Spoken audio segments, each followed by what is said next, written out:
Bismillahirrahmanirrahim. Assalamualaikum warahmatullahi wabarakatuh. Pada kesempatan kali ini, kami akan menyampaikan materi mengenai analisis chi-square dan uji kecocokan.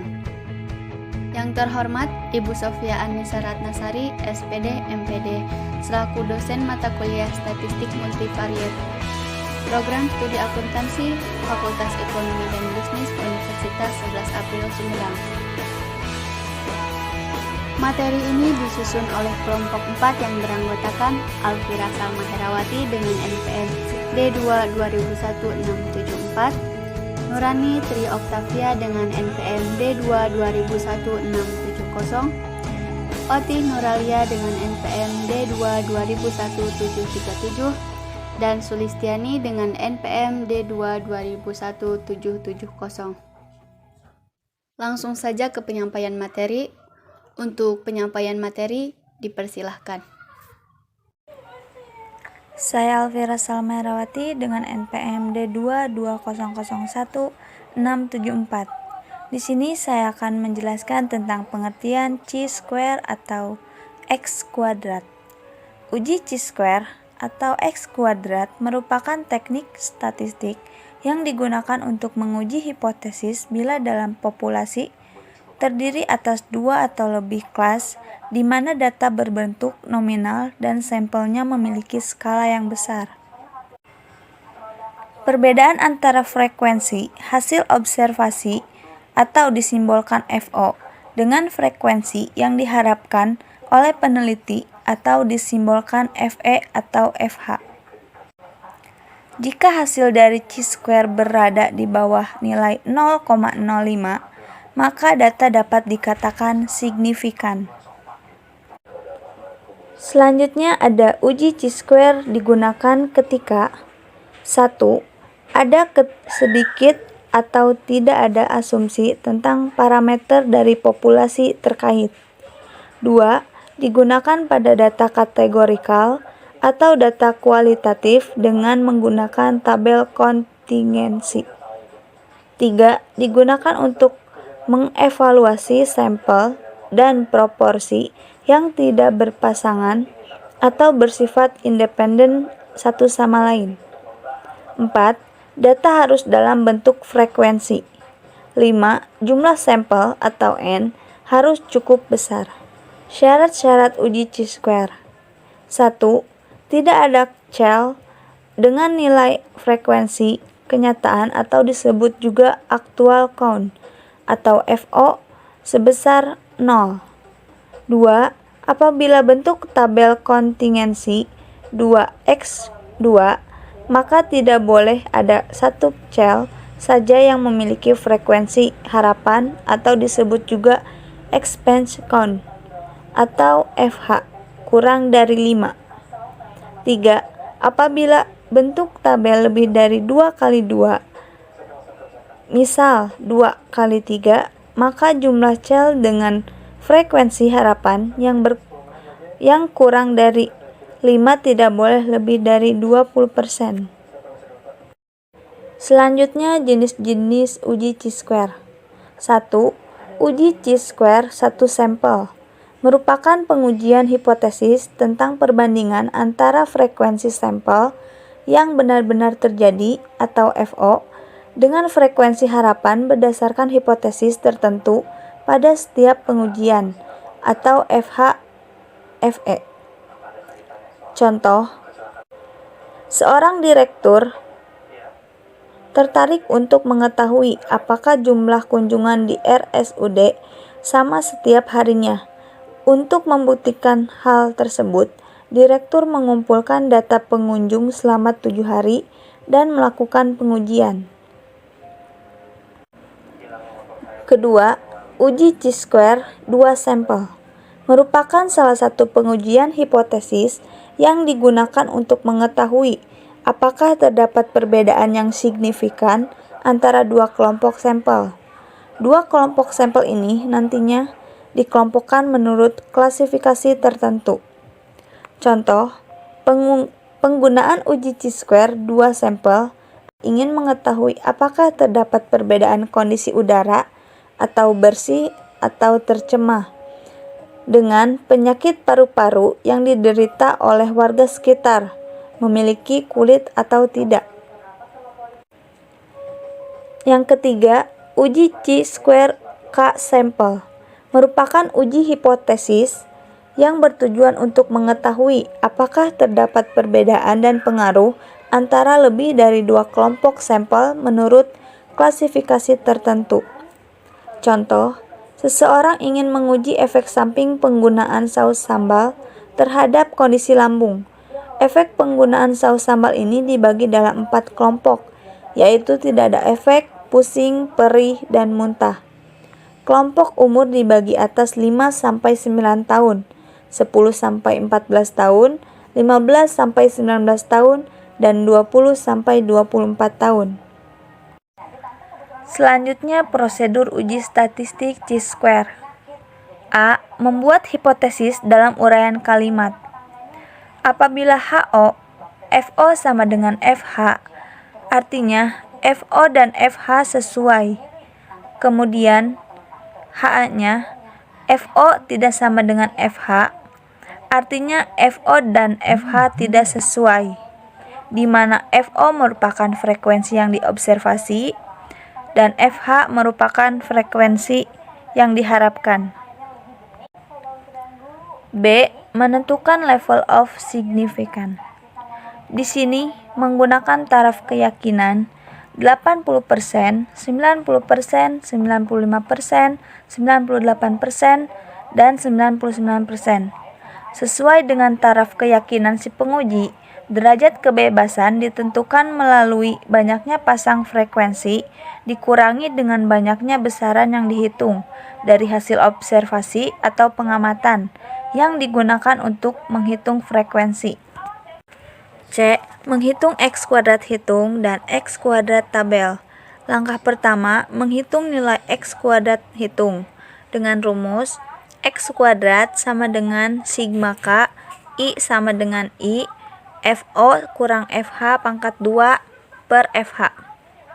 Untuk keterangan, X kuadrat adalah nilai chi-square, FO adalah frekuensi yang diobservasi, dan FH adalah frekuensi yang diharapkan. Langkah kedua, menentukan nilai X kuadrat tabel.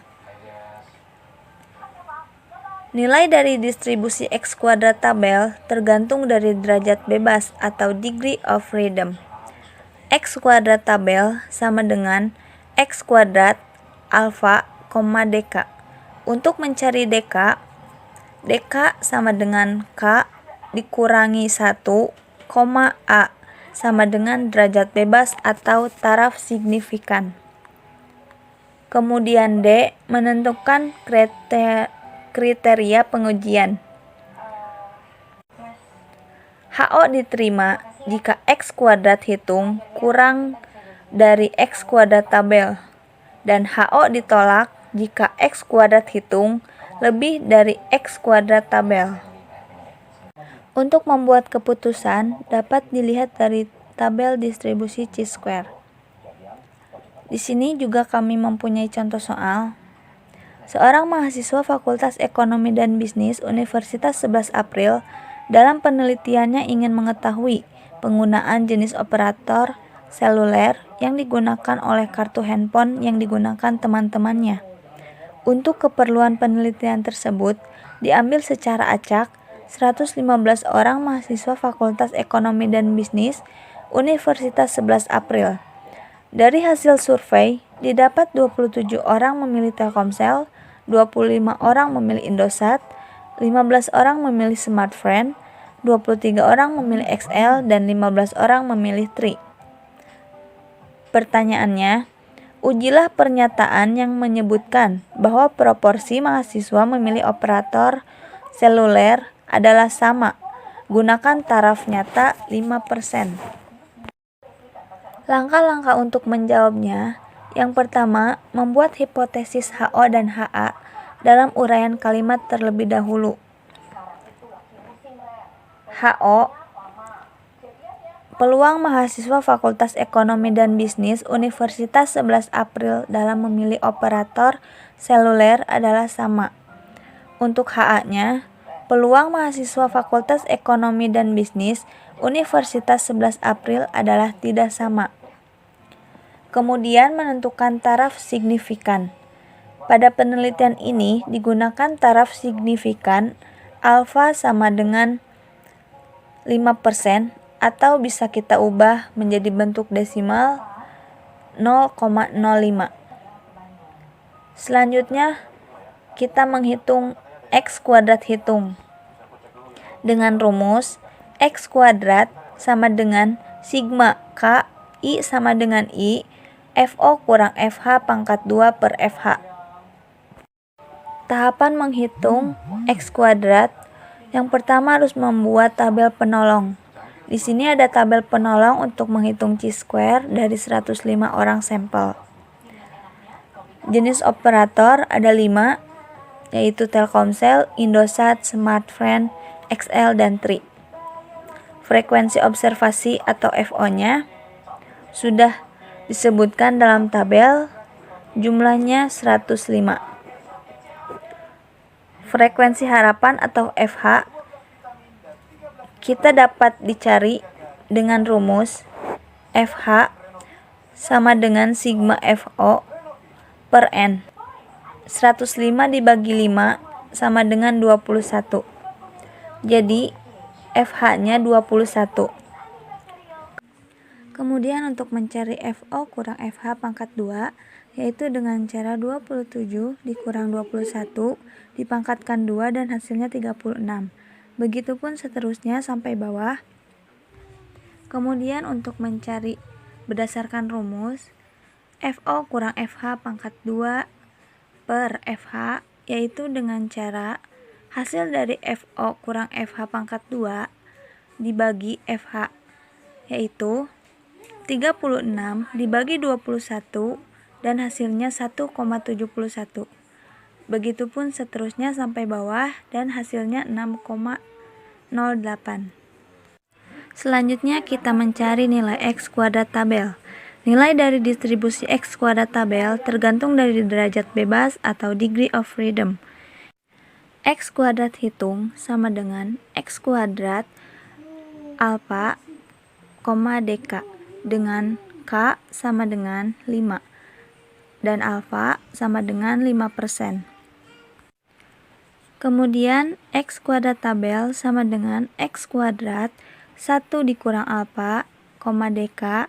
Untuk mencari dk yaitu K dikurang 1, untuk K-nya yaitu 5, jadi 5 dikurang 1 sama dengan 4. Nilai X kuadrat tabel sama dengan X kuadrat 0,95 kali 4. Nah, untuk hasilnya kita lihat dari tabel chi kuadrat. Nah, ini adalah tabel chi kuadrat. Untuk mencari nilai chi square-nya, maka ditentukan dari derajat kebebasannya. Pada contoh soal, kan disebutkan untuk derajat kebebasannya 5%. Maka di tabel chi square-nya mencari nilai di 0,05. Kemudian dilihat berdasarkan dk-nya. Di sini diketahui untuk dk-nya 4. Maka ditemukan bahwa nilai chi square dari derajat 0,05 dengan dk-nya 4 yaitu senilai 9,49. Selanjutnya kaidah pengujian. Apabila chi kuadrat hitung lebih kecil dari tabel, maka HO diterima. Dan apabila HO lebih besar atau sama dengan harga tabel, maka HO ditolak. Kemudian membandingkan antara X kuadrat hitung dan X kuadrat tabel. Untuk hasil X kuadrat hitung, yaitu 6,08 yang artinya lebih kecil dari X kuadrat tabel yang hasilnya 9,49, maka HO-nya diterima. Kemudian membuat keputusan. Karena X kuadrat hitung lebih kecil dari X kuadrat tabel, maka HO-nya diterima.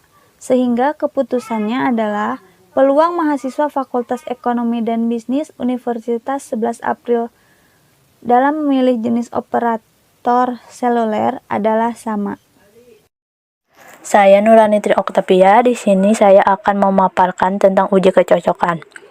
Untuk melakukan uji kecocokan dilakukan antara frekuensi hasil yang sebenarnya diamati dengan frekuensi yang diharapkan berdasarkan model yang diandaikan, dan digunakan rumus seperti yang tertampil pada PPT, yaitu X kuadrat sama dengan sigma K I sama dengan 1 FO kurangi FH kuadrat per FH. Nilai parameter populasi untuk menghitung frekuensi harapan atau frekuensi teoretik. Misalnya, rata-rata mu ditaksir oleh X dan varian delta kuadrat dan S kuadrat. Distribusi C kuadrat yang digunakan dk sama dengan K kurangi G kurang 1, di mana K banyak kategori atau kelas interval dan G banyak parameter yang ditaksir. Misalnya, untuk menguji kecocokan populasi normal, ketika ada dua parameter yang ditaksir ialah mu dan delta kuadrat, maka dk untuk distribusi C kuadrat sama dengan K kurangi 3. Untuk menguji kecocokan distribusi Poisson, distribusi C kuadrat yang digunakan akan mempunyai dk sama dengan K kurangi 2. Yang pertama, ada uji kecocokan binom dengan persamaan Px sama dengan Nx Pi dikuadratkan X dikali 1 dikurangi Pi dikuadratkan N dikurangi X. Hanya ada satu parameter yang perlu ditaksir, sehingga distribusi C square akan mempunyai dk sama dengan K kurangi 2. Lalu, kita langsung masuk saja ke contoh, yaitu 5 mata uang dipakai untuk mengundi 1000 kali. Nampak muka G dicatat, dan hasilnya seperti tabel berikut. Banyak muka G 0, frekuensi terjadinya 36. Banyak muka G 1, frekuensi terjadinya 142. Banyak muka G 2, frekuensi terjadinya 345. Banyak muka G-nya 3, frekuensi terjadinya 289. Banyak muka G 4, frekuensi terjadinya 159. Banyak muka G 5, frekuensi terjadinya 29. Akan ditentukan bentuk distribusi binom yang cocok untuk berdasarkan data hasil undian di atas. Bahwa mu sama dengan NP sama dengan Pi. Dengan Pi adalah peluang nampak muka G di sebelah atas. Dari hasil pengamatan didapat rata-rata nampak muka G, yaitu 36 kali 0 ditambah 142 kali 1 ditambah 345 kali 2 ditambah 289 dikali 3 ditambah 159 kali 4 ditambah 29 kali 5 dibagi 1000, maka hasilnya 2,48. Menyamakan 5pi dengan 2,48 didapatkan Pi sama dengan 0,496. Diduga distribusi binom berdasarkan data yang diperoleh akan mempunyai persamaan sebagai berikut. Px sama dengan 5Z dikali 0,496 dipangkatkan X dikali 0,504 dipangkatkan 5 dikurangi X dengan nilai X adalah 0,12345. Lalu dengan memasukkan harga X ke dalam persamaan di samping, didapat P0 sama dengan 0,0325, sehingga diharapkan muka G ada 32,5. P1 sama dengan 0,1600, sehingga diharapkan muka G ada 160,0. P2 sama dengan 0,3150, sehingga diharapkan muka G ada 315,0. P3 sama dengan 0,3100, sehingga diharapkan muka G ada 310,0. P4 sama dengan 0,1525 sehingga diharapkan muka G ada 152,5. P5 sama dengan 0,0300 sehingga diharapkan muka G ada 30,0. Dari hasil data tersebut, maka kita masukkan ke dalam tabel sebagai berikut. Banyaknya muka G ada 0, FH-nya ada 32,5 dengan F0 36. Banyak muka G1, FH-nya 160,0 dan FO-nya 142. Banyak muka G2, FH-nya 315,0 dengan FO 345. Banyak muka G3, FH-nya 310,0 dengan F0 289. Banyak muka G4, FH-nya 152,5 dan F0 159. Dan banyaknya muka G5 mempunyai FH 30,0 dan F0-nya adalah 29. Maka didapatkan X kuadrat sama dengan 36 dikurangi 32,5 kuadrat per 32,5 ditambah 142 dikurangi 160 kuadrat per 160 ditambah 345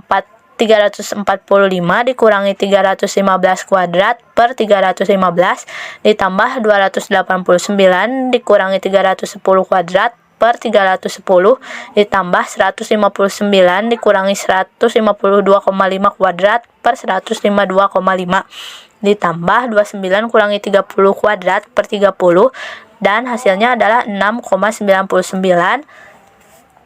Karena ada 6 kategori muka G, maka nilai K-nya adalah 6, sehingga DK sama dengan K dikurangi 2. Kan tadi K-nya adalah 6, jadi 6 dikurangi 2 sama dengan hasilnya adalah 4. Dengan alfa yaitu 0,05, maka didapat X kuadrat 0,95 dikali 4 sama dengan 9,49. Ini dapat dilihat pada tabel C kuadratnya yang ada pada PPT. Jadi hipotesis 0 mengenai model distribusi binom di atas dapat diterima. Perkenalkan, nama saya Watinur Alia, NPM D2200177. Di sini saya akan menjelaskan tentang materi uji kecocokan distribusi Poisson. Distribusi Poisson dengan parameter rata-rata mempunyai persamaan P dalam kurung X kuadrat sama dengan E pangkat min lambda, lambda pangkat X dibagi X faktorial. Contoh soal, terjadinya salah cetak kata-kata dalam setiap halaman buku pelajaran diduga berdistribusi Poisson dengan rata-rata yang akan ditentukan. Pengamatan dilakukan terhadap 50 halaman yang diambil secara acak, dan untuk tiap halaman dicatat banyak kata-kata yang salah cetak. Hasilnya terdapat pada tabel. Banyak kata salah cetak tiap halaman yaitu 0, 1, 2, dan 3. Banyak halaman yaitu 28, 15, 6, dan 1. Ujilah apakah data tersebut termasuk bentuk distribusi Poisson dengan taraf signifikan 5%. Penyelesaiannya yaitu 1. Merumuskan hipotesis. HO adalah data berdistribusi Poisson. HA adalah data tidak berdistribusi Poisson. Yang kedua yaitu rata-rata banyak kata salah cetak tiap halaman, yaitu ada lambda sama dengan 28 kali 0 tambah 15 kali 1 tambah 6 kali 2 tambah 3 kali 1 dibagi 50 sama dengan 0 tambah 15 tambah 12 tambah 3 dibagi 50 sama dengan 30 bagi 50, yaitu hasilnya 0,6. Ketiga yaitu distribusi Poisson dengan rumus P dalam kurung X kuadrat sama dengan E pangkat min lambda, lambda pangkat X dibagi X faktorial. P 0 sama dengan 2,71828 pangkat min 0,6 dikali 0,6 pangkat 0 dibagi 0 faktorial sama dengan 0,5488 kali 1 dibagi 1 sama dengan 0,5488. P1 sama dengan 2,71828 pangkat min 0,6 dikali 0,6 pangkat 1 dibagi 1 faktorial sama dengan 0,5488 dikali 0,6 bagi 1 sama dengan 0,3293. P2 sama dengan 2,71828 pangkat min 0,6 dikali 0,6 pangkat 2 dibagi 2 faktorial sama dengan 0,5488 dikali 0,36 dibagi 2 sama dengan 0,0988. P3 sama dengan 2,71828 pangkat min 0,6 dikali 0,6 pangkat 3 dibagi 3 faktorial sama dengan 0,5488 dikali 0,216 dibagi 6 sama dengan 0,0198. Selanjutnya yaitu keempat, mencari nilai EI, di mana EI dalam kurung X kuadrat sama dengan P dikali X kuadrat dikali M.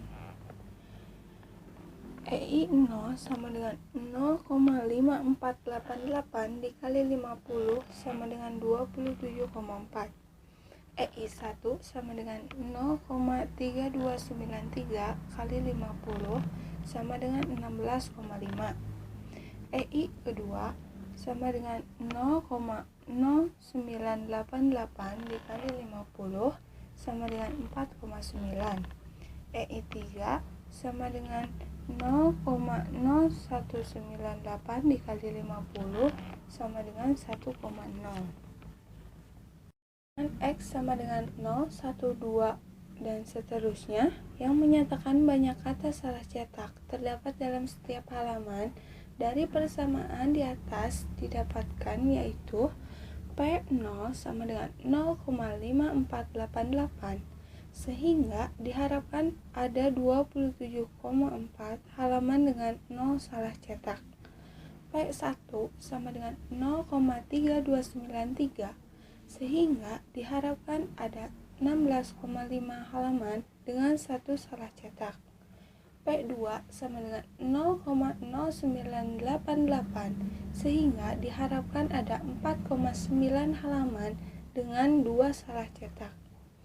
P3 sama dengan 0,0198 sehingga diharapkan ada 1,0 halaman dengan 3 salah cetak. Dalam daftar terlihat adanya frekuensi yang diharapkan atau teoretik sebesar 1,0 untuk salah cetak sebanyak 3. Frekuensi yang diharapkan yang terlalu kecil akan mengakibatkan harga chi-square menjadi besar sehingga tidak mencerminkan penyimpangan yang wajar mengenai hasil pengamatan dari yang teoretik. Untuk mengatasi, dilakukan penggabungan antara yang mempunyai EI kecil dengan kategori yang berdekatan sehingga hasil gabungan dianggap cukup besar. Sebagai pegangan yang biasa dipakai, penggabungan demikian dilakukan jika terdapat EI yang harganya kurang dari 5. Yang kelima yaitu mencari nilai chi-square.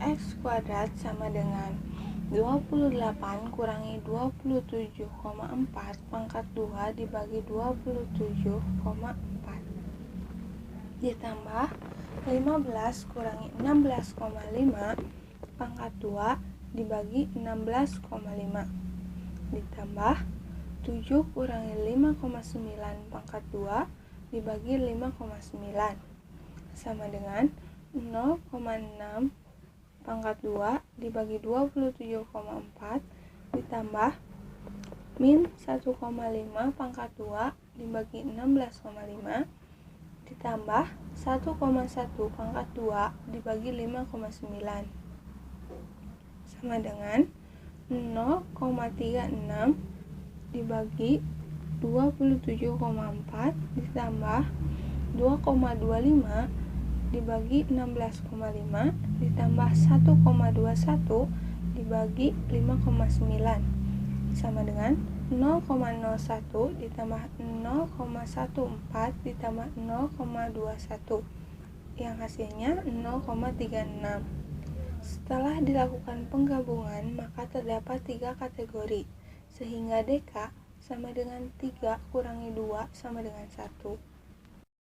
Yang terakhir yaitu menentukan taraf nyata. X tabel sama dengan X kuadrat dalam kurung alfa, DK. Dengan diketahui K sama dengan 3, alfa sama dengan 0,05, DK sama dengan 3 kurangi 2 sama dengan 1, di mana X tabel sama dengan X kuadrat dalam kurung 1 kurangi alfa dalam kurung DK.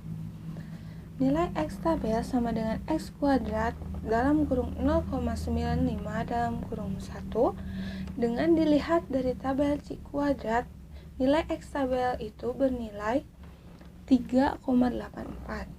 Karena X hitung yaitu 0,36 lebih kecil dari X tabel yaitu 3,84, maka HO diterima dan HA ditolak. Yang artinya, hipotesis tentang bentuk distribusi Poisson dengan persamaan tersebut dapat diterima. Saya Sulistiani dengan NPM D2 201770. Di sini saya akan menyampaikan materi mengenai uji normalitas atau uji kenormalan. Asumsi bahwa populasi berdistribusi normal. Asumsi normalitas telah melancarkan teori dan metode sebegitu rupa sehingga banyak persoalan yang dapat diselesaikan dengan lebih mudah dan cepat. Karenanya, cukup mudah dimengerti kiranya asumsi normalitas perlu dicek keberlakuannya agar langkah-langkah selanjutnya dapat dipertanggungjawabkan. Persamaan distribusi normal dengan rata-rata mu dan simpangan baku sigma dapat dilihat pada materi distribusi peluang.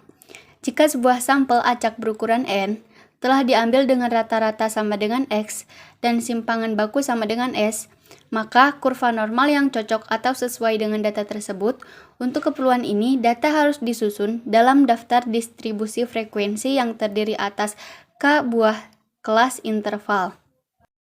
Untuk lebih jelasnya, kita masuk ke contoh soal.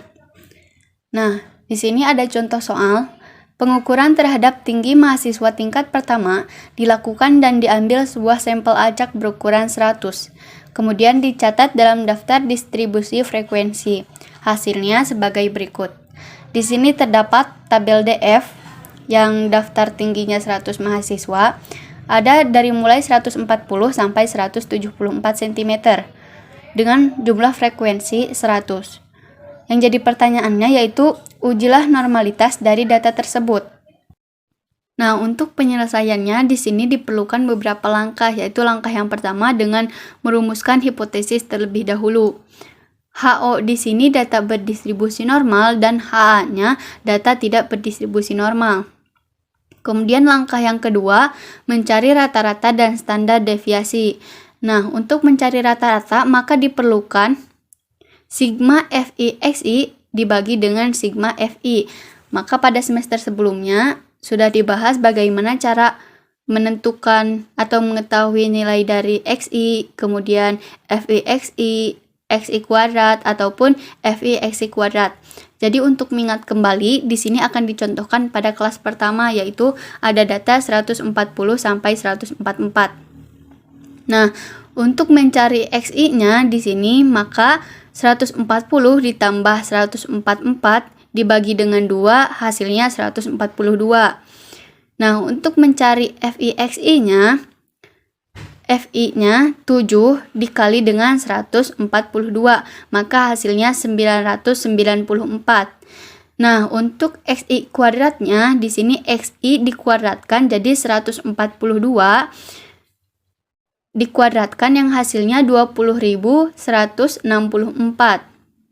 Kemudian untuk FI/XI kuadrat, FI dari 7 dikalikan dengan 20.164 yang hasilnya 141.148.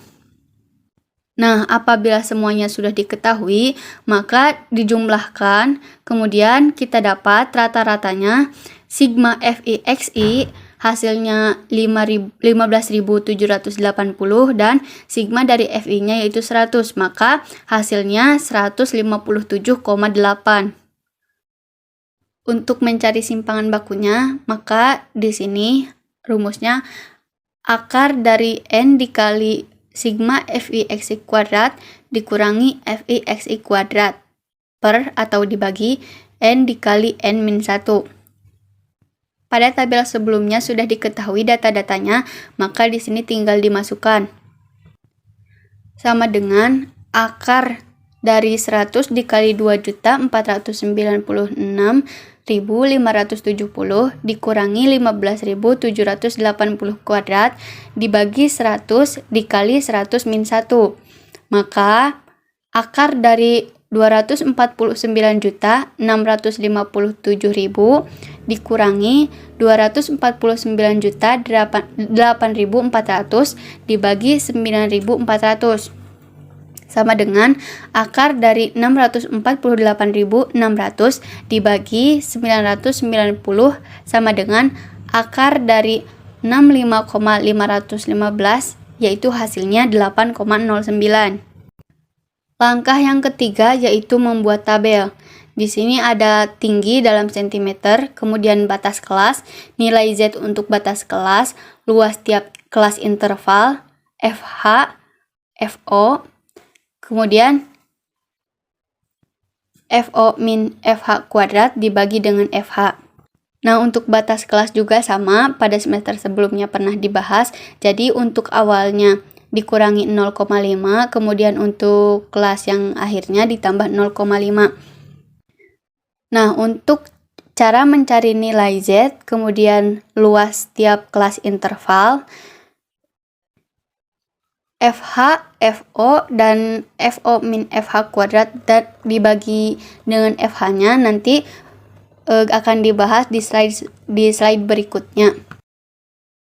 Untuk mencari nilai Z-nya ini rumusnya sama dengan Z sama dengan batas kelas dikurangi rata-rata dibagi dengan simpangan baku. Jadi pada sebelum-sebelumnya kan tadi sudah diketahui atau sudah dicari nilai dari rata-rata dan simpangan bakunya. Maka untuk mencari nilai Z ini tinggal dimasukkan.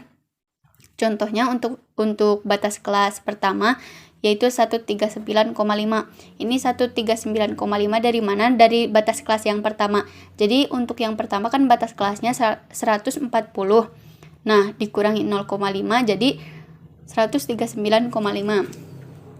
Untuk Z-nya, Z sama dengan 139,5 dikurangi dengan 157,8. Jadi 157,8 ini merupakan nilainya, nilai rata-ratanya, dan dibagi dengan 8,09 dibagi dengan simpangan bakunya yang tadi sudah dicari. Maka hasilnya min 18,3 dibagi dengan 8,09 hasilnya min 2,26. Kemudian untuk batas kelas yang lain menggunakan rumus yang sama, tinggal dimasukkan batas kelasnya, kemudian dikurangi dengan rata-rata dan dibagi dengan simpangan bakunya, maka diperoleh hasilnya seperti yang tertera di PowerPoint. Nah, apabila sudah diketahui batas kelasnya, nilai Z untuk batas kelas, maka nilai-nilai ini dimasukkan ke dalam tabel seperti yang sudah ada di contoh sebelumnya. Nah, langkah yang harus dilakukan apabila nilai Z untuk batas kelas sudah diketahui, maka kita menentukan luas tiap kelas interval. Nilai ini diambil dari kurva nilai Z. Semua dikurangi kecuali untuk nilai tengah ditambah. Misalkan untuk nilai tengah gini, ada 7 kelas, maka yang nilai tengahnya ditambah. Nah, kan kalau misalkan dari 7 kelas, berarti nilai tengahnya itu nilai kelas keempat. Nah, nilai kelas yang keempat itu ditambah. Jadi, semua dikurangi kecuali nilai yang tengah. Kemudian di sini kita mencari nilai Z. Untuk Z yang pertama, pada tabel kan tertera min 2,26 dan min 1,64.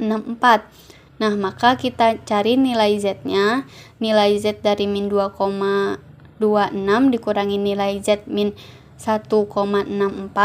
Maka pada tabel kurva nilai Z ini dicari 2,2 kemudian di angka 6, jadi diperoleh nilai 0,4881.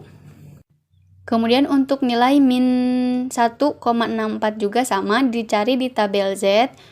Untuk pencariannya sudah dibahas di pertemuan sebelumnya, maka di sini diperoleh hasilnya 0,4495.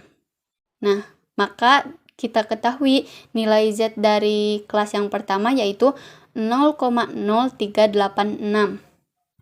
Ini cara mencari nilai Z yang lain juga sama, menggunakan rumus yang sama, kecuali untuk nilai yang tengah berarti ditambah. Nah, kalau misalkan di sini nilai Z yang tengahnya yaitu terdapat di kelas keempat, berarti di min 0,41 dikurangi nilai Z 0,21. Jadi kan di sini ditambah 0,1591 ditambah dengan 0,0832 yang hasilnya 0,2423.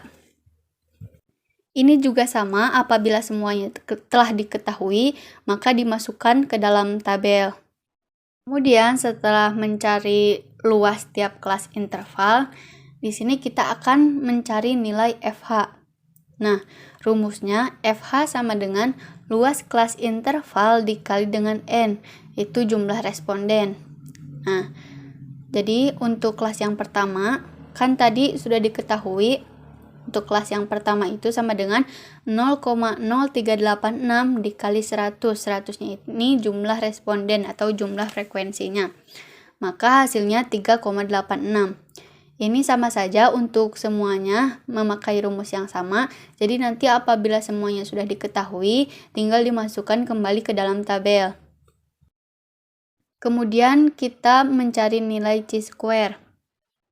Nah, untuk mencari nilai chi-square ini terdapat rumusnya, yaitu nilai chi-square sama dengan FO min FH kuadrat per FH. Jadi dari tadi data-data FO dan FH yang sudah diketahui, maka tinggal dimasukkan ke dalam rumus.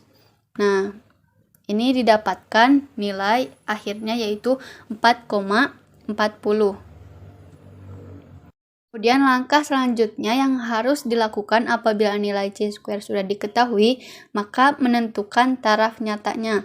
Kan dari soal ditentukan taraf nyatanya itu 5%, maka taraf nyatanya 5% dibagi dengan 100, maka 0,05. Nah, dari tabel DF yang ada di atas, didapat bahwa banyaknya kelas yaitu 7, sehingga untuk mencari DK-nya, DK sama dengan K dikurangi 3, yaitu 7 dikurangi 3 sama dengan 4. Kemudian nilai X tabel sama dengan X1 dikurangi alfa, kemudian DK.